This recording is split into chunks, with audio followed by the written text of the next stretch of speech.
लंबा है, प्रसंग लंबा है, इसलिए अब तुरंत जो है प्रसंग चालू करते हैं हम। कल की कथा हम लोगों ने भगवान राम और केवट का संवाद सुना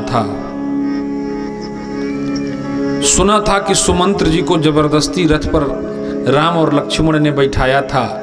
सुमंत्र भैया किसी तरह से अपने आप को संभाल रहे थे, पर बार बार दशरथ जी का चिंतन आता तो मूर्छित हो जाते।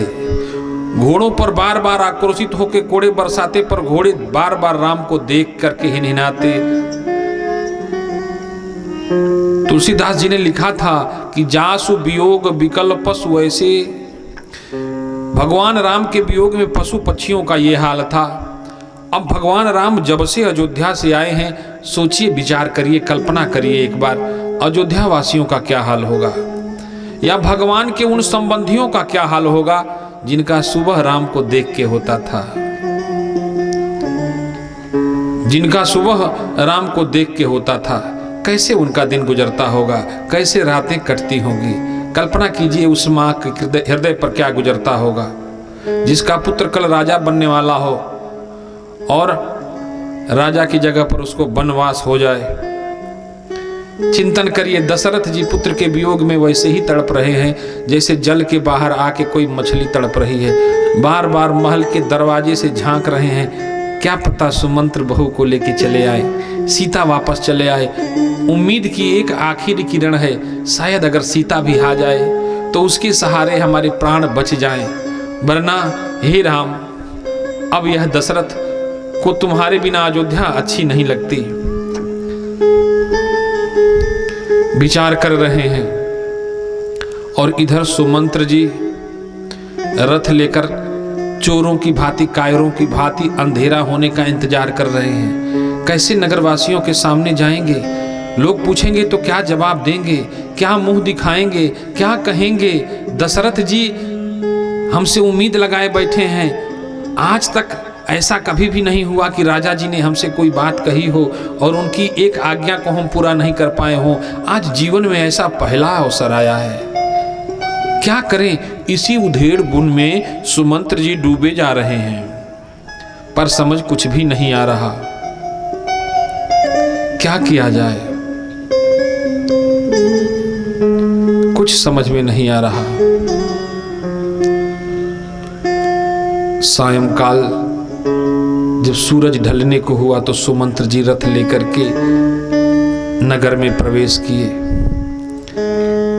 कायरों की भांति, मानो किसी लूटे हुए व्यापारी की भांति, जैसे किसी व्यापारी का धन रास्ते में उपद्रवियों द्वारा लूट लिया जाए और वह बेसुध होकर के पागलों की भांति रोता चिल्लाता भागता नगर में प्रवेश करता है। ठीक यही स्थिति सुमंत्र जी की थी। सुमंत्र जी पहुंचे नगर में, दशरथ जी की आंखें तो बाट ही जोह रही थी। हाँ राम,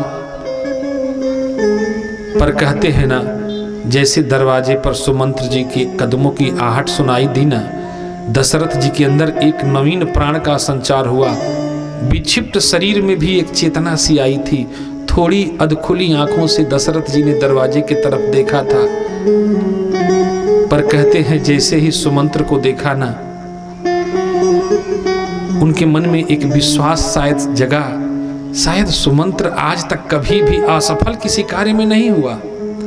आज तक सुमंत्र को जो भी जिम्मेवारी दी गई ना, कठिन से कठिन परिस्थितियों में भी सुमंत्र ने उन चुनौतियों को स्वीकार किया और उसमें सफलता प्राप्त की। क्या पता सीता आई हो। पर सुमंत्र जी जैसे दरवाजे से अंदर पहुंचे, सामने खाली रथ दिख गया। अब तो मानो दशरथ जी के पांव के नीचे से जमीन ही खसक गई। माई बाप, सुमंत्र जी को बोलना कुछ नहीं पड़ा, उनकी आंखें सब कुछ बयां कर रही थी। दशरथ जी मूर्छित हो गए।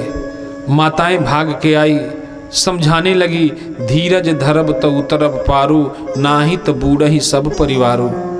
और 14 बरस कोई जन्म तो नहीं होता है, राम 14 बरस के लिए ही तो बन गए हैं। 14 बरस बाद राम वापस आ ही जाएंगे ना।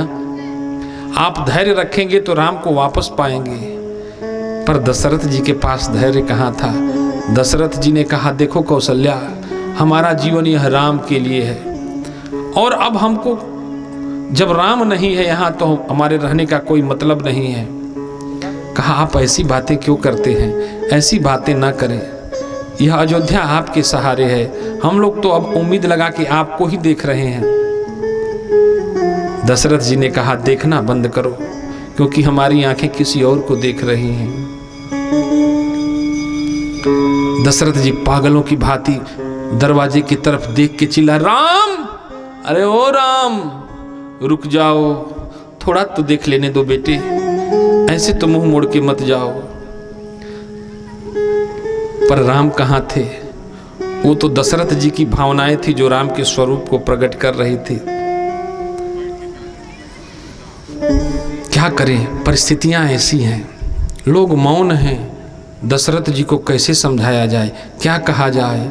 जरा देर ठहरो राम, तमन्ना यही है, अभी हमने जी भर के देखा नहीं।